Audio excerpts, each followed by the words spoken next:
तोंगान social media की मरुओइब ई पाव अपडेट खरम याम द थमजगे म्यांमार बॉर्डर एरिया दा नहाल नोंगमई कापनाबदा KNA-B अमदी PDF सिंगना फाखिबा असोकप मियोय अदु असम राइफल्स न ngasi मनपुर पुलिस ता सिनरखरे हाइरी मखा तरकपा अपडेट ता बन चथखरे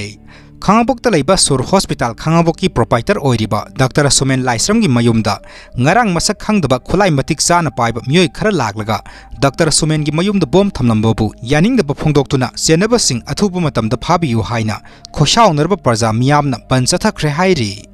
मखा तरकपा अपडेट मणिपुर थोकलिबा वाथोगसी अनौब नत्ते ममांग सरकार की मतमदा सथदुना लेरमलबा असोइबा शासन अमदी थौसादबा कयाना थोगनखिबनी सही निफु हेलबा इशूनी सेंटर न मणिपुर की इशू असी लुमना लवी नुमित खुदिंग की मॉनिटर तौरी हाइना Shri Jyotiraditya MSc India union minister of civil aviation वफम असी फोंदोखिबनी मखा तरकपा अपडेट ममित ममाई खुंबा मियोय खरा लागलगा लुपा लाख निफुरोम की सना हुरानख्रे ममित ममाई खुंबा मियोय खरा लागलगा सोरांगना लुपा लाख निफुरोम की सना हुरानख्रे हाइरी थौदोक असी सिंगजबई वांगमा बगेपति लेकाइदा लेबा मियोय अमगी मयुमदगी हुरानखिबनी